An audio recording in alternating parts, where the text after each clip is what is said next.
What is up, ladies and gentle nerds? It's your boy Graham, also known as HamHawks42 on the internet, and today we are going to be looking at another random magic card. As always, this is completely unedited, unscripted, totally off the dome, and frankly, the reason that I actually do that is because I wanted to be putting these out pretty frequently, and if I took the time to script every one of them, I knew I wouldn't be able to pump out as much content as I love, and also, all my friends and family have been putting up with me yammering about magic cards for so long, and the fact that I can just ramble for a really long time about this stuff because I love it and it gets me super passionate.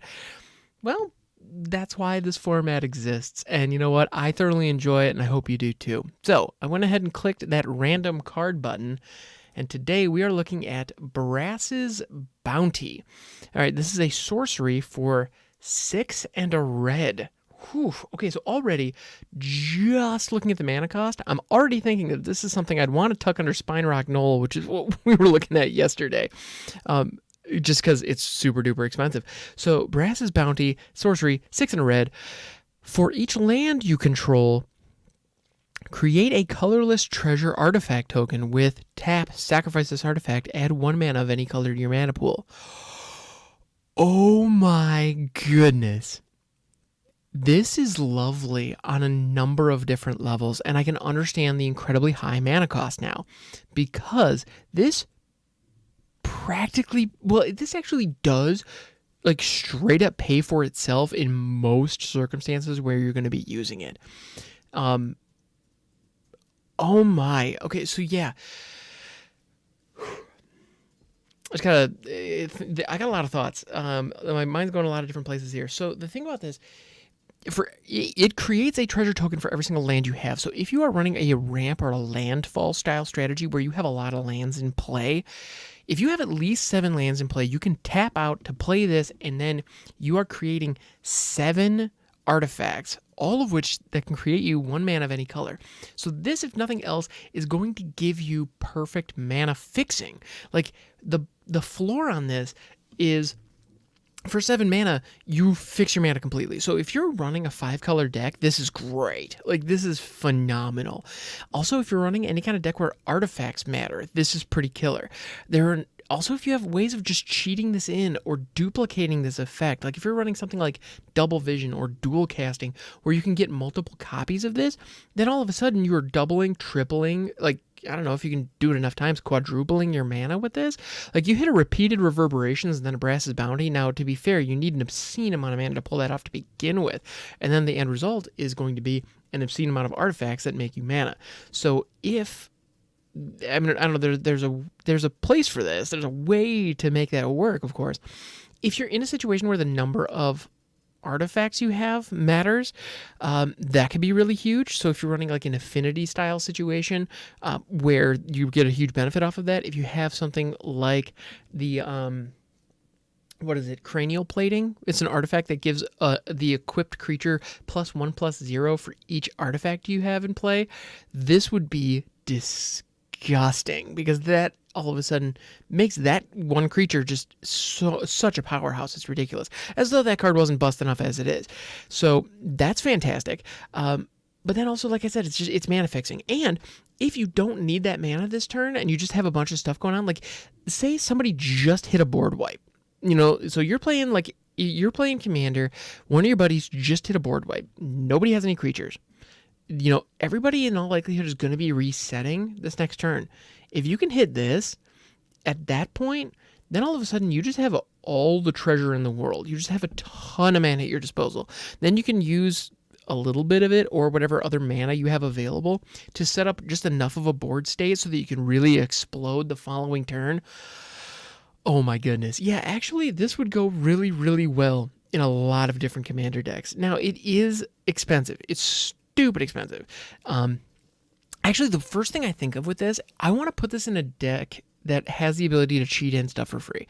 There's a card called Omnispell Adept. I don't know if I've mentioned it on the show or not, but I love it. It's a wizard. I believe I have. It's a wizard that has the ability to pay 3, tap it, one of which has to be blue, but whatever. Tap it and cast an instant or sorcery from your hand without paying its mana cost, and it allows you to do sorceries at instant speed if you use it that way. Oh yeah, no, I just mentioned it yesterday. Anyway, that So basically, Brass's Bounty needs to fit in the Izzet deck that we were talking about yesterday with Spine Knoll. You give me access to Spine Knoll, Brass's Bounty. That's a cheap way to get it into play. Also, if we have Omnispell Adept, and yeah, anything running Omniscience, Mind's Desire, like anything that can give you free spells. Anything that can give you free spells. Also, Electro Dominance would be killer in this situation. Okay. Oh, dude. Okay, everybody. My mind just exploded.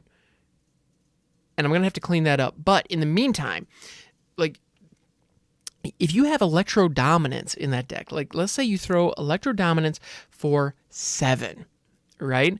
Think of how this synergizes.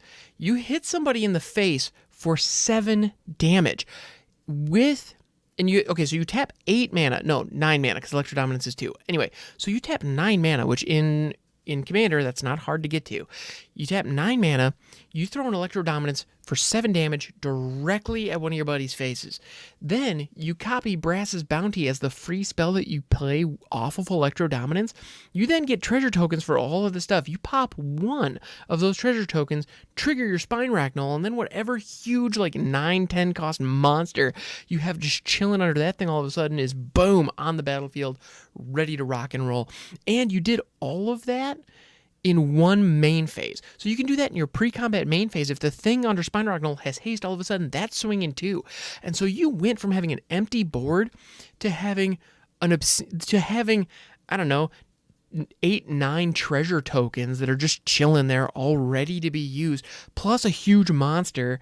Like, oh my goodness, I couldn't think of a better way to recover off of a board wipe than this. So yeah, no, Brass's Bounty is a lovely enabler in a deck that allows you to leverage that. Now, that said, that's kind of a perfect situation that we just described, where you can hit an Electro Dominance off of this, and then, because the Electro Dominance will activate Spine Knoll, so that feeds itself really, really nicely.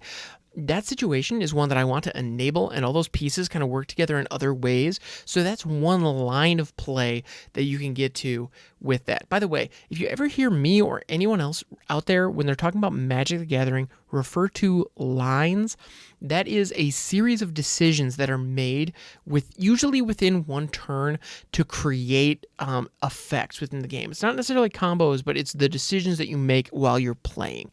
That's something so a line of play is a series of decisions that work well together. So that's something that, a line of play is a series of decisions that you make. A good line of play is a series of decisions that result in a positive outcome for you. And a lot of the time people comment on those when there's a clever interaction in the middle of it that really makes it stand out. Well, and so that right there, Electro Dominance into Brass's Bounty with a Spine Knoll loaded, that is an interesting line of play that you can generate in the right situation. Now, worst case scenario, your board is empty. Absolute worst case scenario, it's early in the game, your board is empty, and then you top deck this, and there's nothing you can do because it's just incredibly expensive.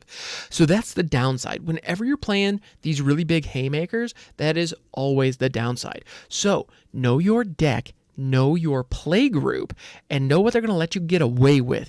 Because in a situation where, like, if I'm playing, like, this would be great in what's commonly referred to as a battle cruiser style commander deck, where the idea is I'm just going to build up a huge thing, and then we're going to build up these big monsters and crash them into each other and see what happens. This is great for that. It's a lovely enabler that can help keep that moving, as it were. So that's not nothing. Like, that's something to keep in mind. In a hyper-competitive, high-powered situation, there are applications for this, but they are far fewer. And there are far more scenarios you'll find yourself in where this is an incredibly large thing in your hand that you can't do anything with. So I wouldn't put this in any competitive commander decks unless I'm really focused on cheating out fat spells. Cheating out and duplicating fat spells. If that's the theme, this actually could be a pretty cool piece in that. Because the mana that it gives you as a result of having cast it could also help you cast those really big, dumb spells that you have in your hand. So it could be a setup piece as long as you have a ramp package that can get you to 7, preferably by putting more lands into play based on the way that this effect works. And as long as you can somehow, I mean, ideally you can cheat this early. That's what I really want to be doing with this. Actually, like if I could have this under the Spine Rock Knoll, and then I cheat something else in with Electro Dominance as long as I'm able to deal 7 damage to my opponent. That'd be cool. Like, I'd be all right with that. Yeah, I don't know. There's some ways to make this work. Yeah, it's interesting. But, like I said, you really want to be situational with this, and you really want to be specific. Now, I've also only been talking about Commander. Why have I only been talking about Commander? I mean, this actually was standard legal until not too long ago. It's legal in Historic, it's legal in Pioneer, legal in Modern, all that fun jazz. Are there applications for them in those formats? Maybe, but whenever I see something this expensive and all it does is give you mana, I feel like there are probably more efficient ways to leverage that. Although, actually, now that I say that, I can't help but think there's a dragon that came out in M21 that creates treasure tokens that cares about the number of artifacts that you have on board, called Gadrock, I believe. There could be a synergy there. I don't know. It seems a little expensive, so Brass's Bounty still doesn't quite feel right. Now, yeah, but all in all, I feel like this is a commander card first and foremost, or kind of a silly jank option in other formats. Nothing wrong with silly jank. I love me some silly jank. Actually, I refer to myself as a jankomancer. And yeah, that just is what it is. Also, I want to point out a couple of things. Flavor-wise. So we've talked gameplay. I want to talk flavor. The image for this card at first glance looks like an island with some very bright sand, like a sandy beach, but the sand's kind of a yellow, and then a yellow that is very vibrant. And when you look at it after the very first glance, you can't help but notice that is not sand on the beach at all, but those are actually gold coins that are littering the ground so thickly, that are so heavy on the ground on this particular beach that they look like sand. And that's freaking sweet. Like, because from a distance, it looks like it's just a picture of an island, like a sandy beach, but the sand is kind of an awkward color. But then, yeah, when you look closely, you realize, holy cow, this entire beach is coated in gold. So you talk about a bounty. Holy crap. That is definitely what that is. So that's fantastic. It also has some fun flavor text. Why squabble for trinkets when we could be living large off all this gold? And that is attributed to Admiral Beckett Brass, everybody's favorite pirate tribal commander. Yeah, that's just lovely. I gotta say, this is the perfect situation if you were for your swashbuckling treasure hunting needs. This island is kind of the perfect situation that you could run across. It's an island potentially. Actually, we can only see what's on screen. What's within the frame of the artwork, but I have no reason to believe this entire island isn't covered in gold. That's freaking nuts. Yeah. And of course, now I'm finding myself thinking about all the economic implications of that. Because obviously, on this particular island, gold is worthless because it's everywhere. But being able to take that back to civilization, wherever that may be, you're gonna be in good shape. You're gonna be having a freaking good time. So yeah, this is a lovely little piece, and it definitely fits the flavor of Ixalan where this was printed. It was printed in Rivals of Ixalan. That makes sense because it's all about pirates and adventures and on the high seas and in jungles full of dinosaurs. Pirates and dinosaurs, I gotta say, flavorfully, Ixalan was pretty freaking sick. Anyway, yes, this has been Brass's Bounty. Interesting card. Pretty situational, but fun. And there are certain situations where it could be a real killer, and that's fantastic. Anyway, guys, thanks so much for hanging out. I appreciate you. Stay safe out there. You can catch me on Twitch, twitch.tv/hamhocks42. I also have a Discord server where we talk about this stuff a lot, actually. There's a commander group. There's also folks who play a lot of limited, standard, brawl, you name it. We're out there, loving community. You are more than welcome to join us, and there's a link to that in the description below. Yeah, and if you have any requests for cards that you'd like to see, just let me know. I'd always appreciate it. I'm also on Twitter @Hawks42. Yeah, I hope you have a fantastic day, and I will catch you next time.